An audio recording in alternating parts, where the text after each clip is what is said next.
Първото сигурно писмено сведение за древните траки дава гръцкият поет Омир. В своя знаменит епос Иляда той описва тракийският цар Рес, появил се в Мала Азия като съюзник на Троя във войната й срещу гърците. В 10-та песен на Иляда Омир пише: „Видях с очите си конете му чудни невидяни, с превъзходен ръст и цвят по-бял от сняг, а по бързина те са на вятъра вихровит подобни. Злато и сребро украсяват колесницата му блестяща, и златно е дивно неговото въоръжение светло. Прилично е това оръжие не на смъртен да стои, а на безсмъртните, вечно живи богове блажени.“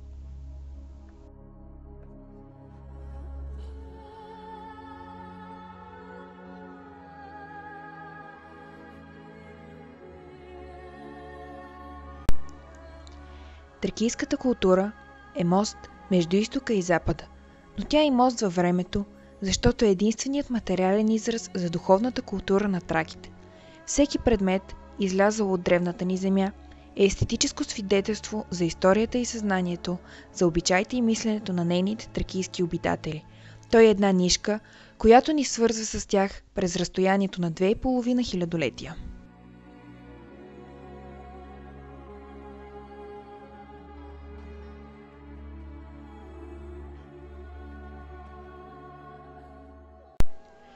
Най-големият източник на находки в Тракия са некрополите, така също и случайните находки.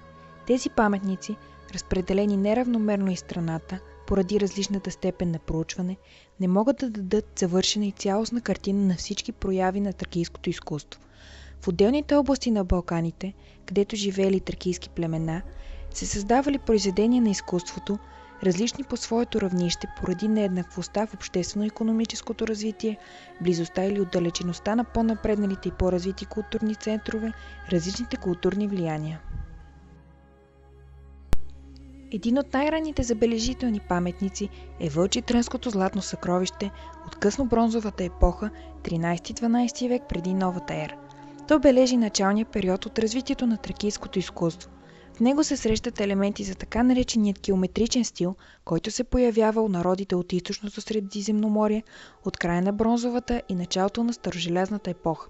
Сюжетите в това геометрично изкуство са вдъхновени от животинския свят.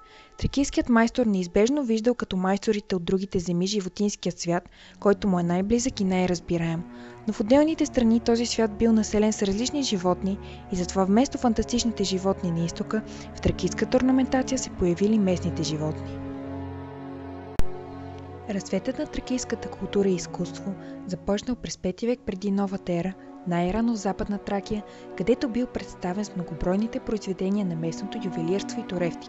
Тази епоха на разцвет продължила през целия 4 и завършила в първите десетилетия на 3 век преди новата ера с забележителни паметници – Казанлъшката гробница и Панагюрското златно съкровище.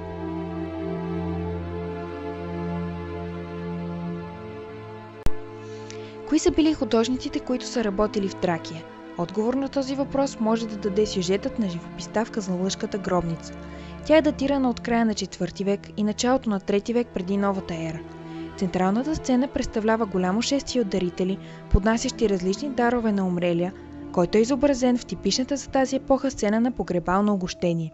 Художникът е нарисувал не само близки прислужници на умрелия, но и тромпетистки, конярят и колярят с колесницата му. Изкуството на художниците сътворили живописта в Казанлъшката гробница е вдъхновено от тракийската действителност и е тясно свързана с тракийския бит и дух.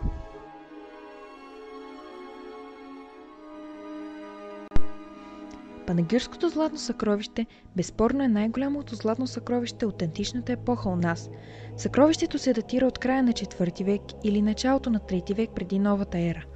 9 съда са изработени от чисто злато. Изработени са в една техника с изчукване на златен лист върху подложка. 8 от съдовете са чаши за пиене ритони, а 9-тият съд е фиал. 2 от ритоните представляват глава на елен, 3-тият на овен, а 4-тият е изработен като портоме на козел. Шийките на 4-те ритона са украсени с изображения на богове и герои. Съдовете са създадени майсторски, лицата са предадени с най-малките подробности, изобразена и дори ирисът на окото. 3 от ритоните представляват глава на амазонка, която носи огърлица с кръгъл медальон в средата.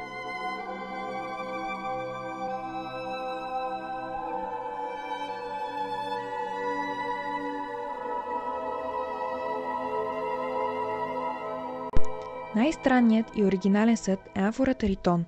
За сцената, изобразена върху тялото на амфората, има различни тълкувания. Според покойния доктор Китов, най-вероятно изобразява погребален ритуал.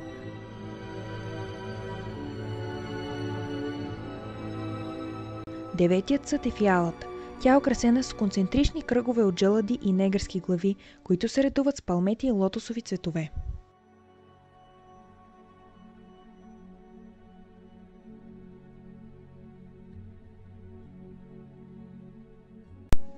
Панагюрското златно съкровище остава най-забележителният паметник на тракийската Торевтика.